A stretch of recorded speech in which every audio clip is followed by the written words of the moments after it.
Hello, cette vidéo maintenant pour répondre à une autre question. À qui s'adresse mon programme de coaching? On est à fond là sur le coaching. À qui ça s'adresse? Tout simplement aux gens qui étaient comme moi.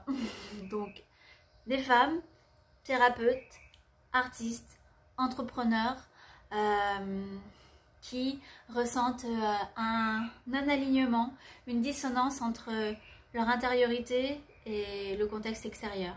Ce qui se passe souvent quand on est thérapeute ou voilà, qu'on interagit énormément avec les autres sous forme de service, sous forme de relation patient à thérapeute.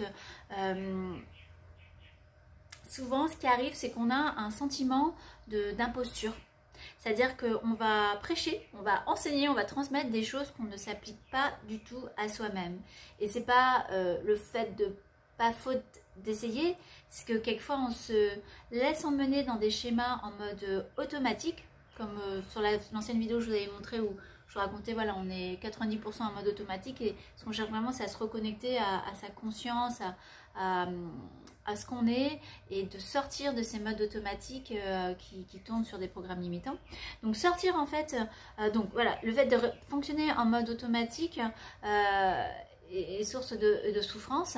Et quand on est thérapeute, en fait, on a envie de prendre soin de soi, mais quelquefois on ne sait pas forcément comment le faire. On essaye plein de choses, ça a été mon cas. J'ai essayé énormément de choses pendant très longtemps.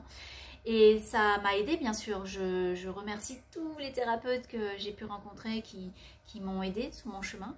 Et à un moment donné aussi, ce qui est important, c'est prendre la responsabilité de son bonheur comme de son malheur. Donc à qui ça s'adresse? Voilà, aux thérapeutes, aux femmes comme moi qui, sur le papier, on va dire qu'on a tout d'un point de vue extérieur et pourtant à l'intérieur, il y a des souffrances, il y a des angoisses, il y a des stress et il y a vraiment une dissonance profonde, source de souffrance, une dissonance entre ce qu'on ressent et pourtant notre extériorité, ce qu'on montre aussi. Et donc on se sent un peu être une imposture, hypocrite vis-à-vis de soi-même et des autres, puisque finalement notre vrai moi, on ne s'autorise pas à le partager par peur d'être rejeté, par peur de ne pas être aimé, tout ce genre de choses. Donc, et je le vois, voilà, toutes les fans qui viennent me voir en coaching, et c'est vraiment cadeau parce que de les voir changer de semaine en semaine et de mettre des choses en place, c'est cadeau, c'est magique.